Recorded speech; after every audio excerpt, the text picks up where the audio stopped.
الحمدللہ رب العالمین والعاقبۃ للمتقین والصلاۃ والسلام علی رسولہ الکریم وعلی آلہ وصحابہ اجمعین فاعوذ باللہ من الشیطان الرجیم بسم اللہ الرحمن الرحیم صلی اللہ تعالی علی حبیبہ محمد وآلہ وصحابہ وبارک وسلم۔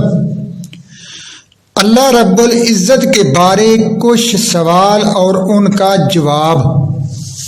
سب سے پہلا سوال یہ ہے کہ واجب الوجود کس کو کہتے ہیں اور واجب الوجود سے مراد کیا ہے؟ اللہ رب العزت کی ذات کو واجب الوجود کہتے ہیں اور اس سے مراد وہ ذات ہے جس کا وجود ضروری ہو۔ اور اللہ تعالیٰ کے قدیم اور ازلی ہونے کا کیا مطلب ہے؟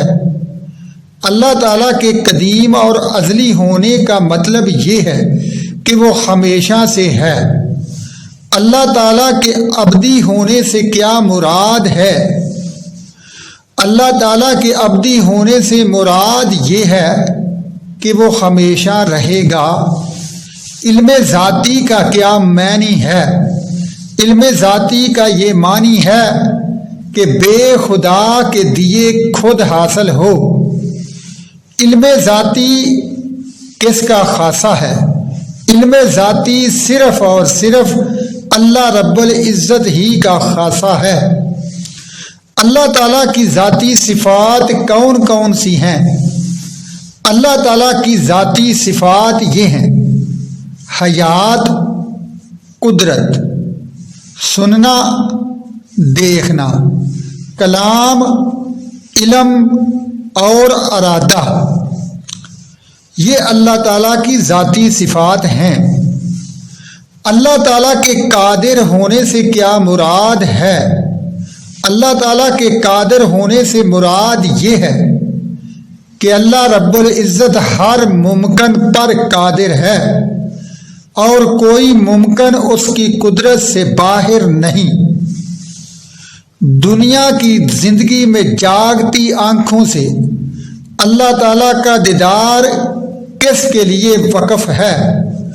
دنیا کی زندگی میں اللہ تعالیٰ کا دیدار امام الانبیاء حضرت محمد مصطفیٰ صلی اللہ تعالی علیہ وآلہ وسلم کے لیے خاص ہے۔ آخرت میں کسے اللہ تعالیٰ کا دیدار نصیب ہوگا؟ آخرت میں ہر اچھا عقیدہ رکھنے والے مسلمان کو اللہ تعالیٰ کا جنت میں دیدار نصیب ہوگا۔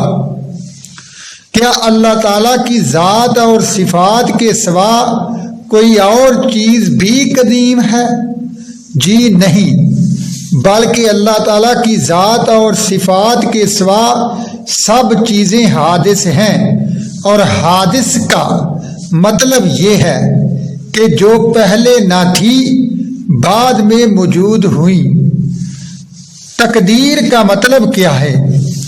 ہر برائی اللہ تعالیٰ نے اپنے علم ازلی کے موافق مقدر فرما دی ہے۔ جیسا ہونے والا تھا اور جو جیسا کرنے والا تھا اللہ تعالیٰ نے اپنے علم سے جانا اور وہی لکھ دیا۔ تو یہ نہیں کہ جیسا اس نے لکھ دیا ویسا ہم کو کرنا پڑتا ہے، بلکہ مطلب یہ ہے کہ جیسا ہم کرنے والے تھے ویسا اللہ تعالیٰ نے لکھ دیا۔ زید کے ذمے برائی لکھی اس لیے کہ زید برائی کرنے والا تھا۔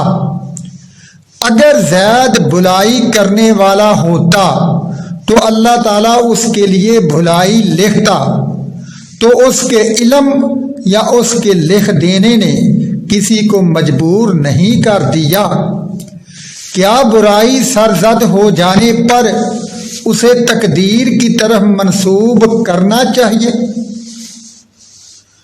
برا کام کر کے تقدیر کی طرف نسبت کرنا اور مشیت الہی کے حوالہ کرنا بہت بری بات ہے، بلکہ حکم یہ ہے کہ جو اچھا کام کرے اسے اللہ تعالیٰ کی جانب کہے، اور جو برائی سرزد ہو جائے تو اس کو اپنی طرف تصور کرے۔